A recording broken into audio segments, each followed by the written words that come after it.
John D Rockefeller का जीवन एक असाधारण सफर था, जिसमें गरीबी से शुरू होकर दुनिया का पहला बिलियनियर बनने तक का सफर शामिल था।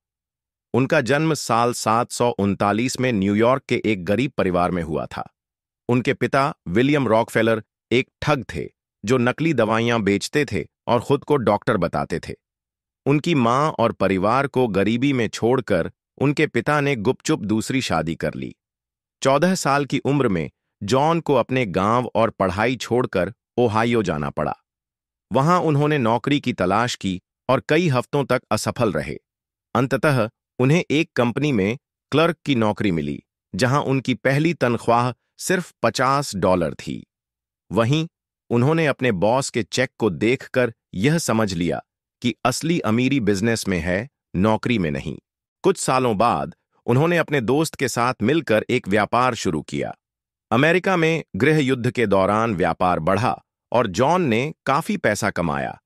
बाद में उन्होंने तेल उद्योग में कदम रखा और एक नई तकनीक के जरिए सस्ते में केरोसिन ऑयल बनाना शुरू किया।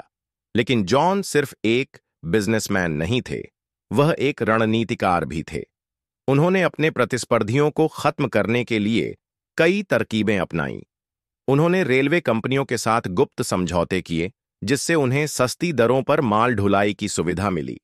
इससे उनकी कंपनी को फायदा हुआ और दूसरी तेल कंपनियां बर्बाद होने लगीं। कई लोगों ने अपनी आजीविका खो दी और कुछ ने आत्महत्या तक कर ली। जॉन की कंपनी स्टैंडर्ड ऑयल इतनी बड़ी हो गई कि अमेरिका का 90% तेल उन्हीं के नियंत्रण में था। यह स्थिति सरकार को भी चिंतित करने लगी।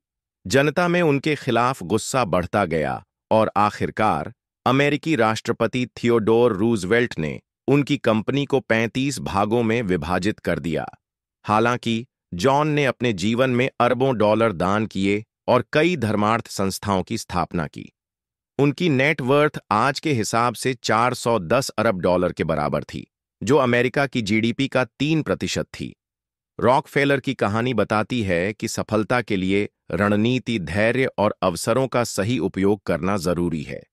लेकिन उनकी कहानी यह भी दिखाती है कि अत्यधिक धन और शक्ति कई बार विवाद और आलोचना को भी जन्म देते हैं।